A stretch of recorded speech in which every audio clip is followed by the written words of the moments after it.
Hey again, everybody. Sergito back here again. This time with a role-playing game review video thing, majig stuff, place, whatever. YouTuber, burger. Yeah. I'm back here with another review. This time it's a game that I played at GenCon this year. That is quickly, very quickly, becoming my one-shot game of choice. Most likely, it's because it's so easy, it's so fun, and it's so damn addicting. Not to mention cheap. The base book costs only $5, and it gives you everything you need to play the game. Sort of. Anyway, the game that I'm talking about right now is called Fate Accelerated. Only $5. Yeah, this game is honestly amazing. It's where they've basically taken the Fate rules, watered them down a bit, and turned them into a game that can be played, like I said, at conventions, at one-shots, like at the local game store, that sort of thing. One of my favorite parts about this game is instead of standard ability scores, they have what they call approaches. I'll kind of show you the approaches here. You have careful, clever, flashy, forceful, quick, and sneaky. What this means is it doesn't matter what you want to do. Your game can be used to run. If you want to cast a spell, if you want to fight someone hand to hand, you want to shoot a gun, use a sword, shoot a bow and arrow, slide down the sails of a pirate ship and kick somebody in the face. Whatever it is, it does not matter. It doesn't matter what you're doing. It matters how you're doing it. Whether it's going to be carefully or cleverly or flashily, whatever. Each of these scores, if you want to call it that, they call them approaches, is given a total value. You have one approach at a +3, two at a +2, two at a +1, and one at +0. To determine whether or not you succeed or how you succeed at your action, you roll fate dice. These dice have pluses, minuses, and blanks on the sides. You can use, if you choose to, just regular d6s, and you determine which numbers mean what. These aren't that expensive. You can get 3 sets of them for around $15. You can buy, these are the ones that are put out by Evil Hat that are about $15. You can get different sets. This one's a set that I bought that I believe they call like the Olympic set because they're bronze, gold, and silver. I think these were like $10 for 3 sets. It's really not expensive at all. You should be able to find them just about anywhere. But you basically roll your 4 dice and you see what you come up with. Let's say, for example, that was my roll. These two would cancel each other out. So we get rid of those. Then you got a blank, so you got rid of that.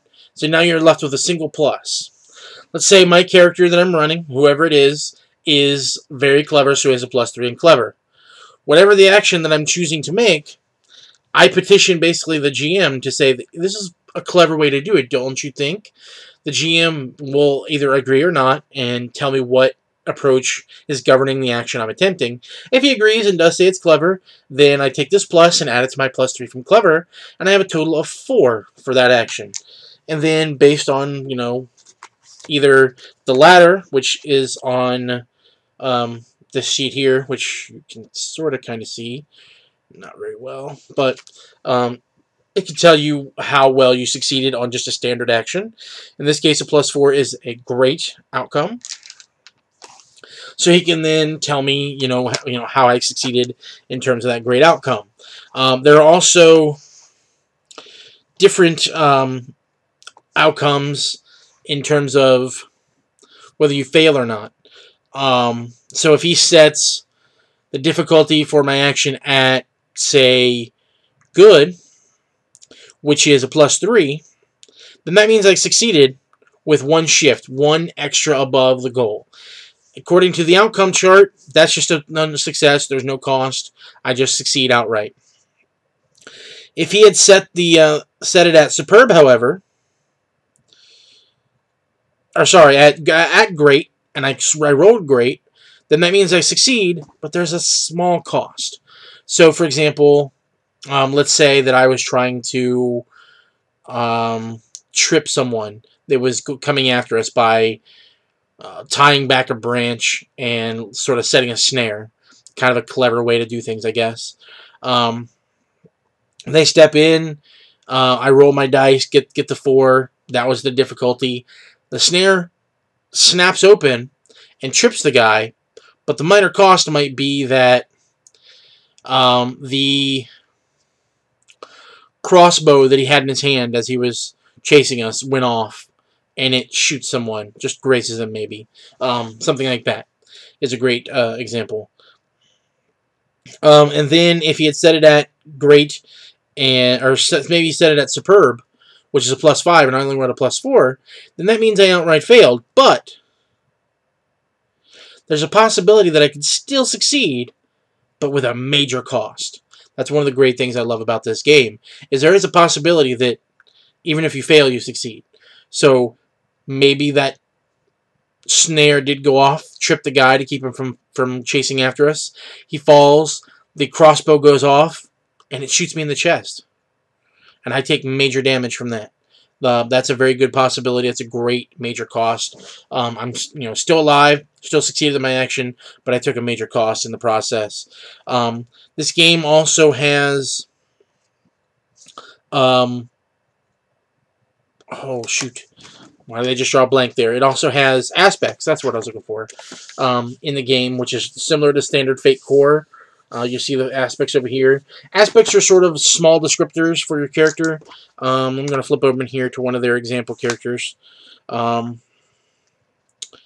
see here. Here we go. Our example character is Abigail Zhao. If you look, you can tell it's sort of like a Hogwarts analog. The aspects here are Enchantment Specialist of Hippogriff House. They have one that says, Cast now, ask questions later. I hate those guys in Cyclops' house. Sarah has my back. Dexter Fitzwilliam is going down. So these are little small phrases to sort of describe the character, give flavor to the character, but also can be overall aspects that can be used to determine certain things. There are fate points, chips, glass beads, whatever you want to use for that purpose, that can be spent. Everyone starts with a certain amount. You then spend your fate point, to tap one of these aspects to add to a roll. Or you can use it to, it's basically called invoking. You can use it to add +2 to a roll. You can use it to re-roll your dice. You can use it to add +2 to another character's roll versus passive opposition to whatever their task is. Or +2 to passive opposition versus another character. So everything's really kind of nice there. That costs you a point. During different scenes and actions, there may be possibilities that there are free invocations to certain aspects, maybe scene aspects or things. And then another great part is that, especially like, for example, Cast Now, Ask Questions Later is termed on this character as their trouble aspect. It's the one thing that will get them in trouble often.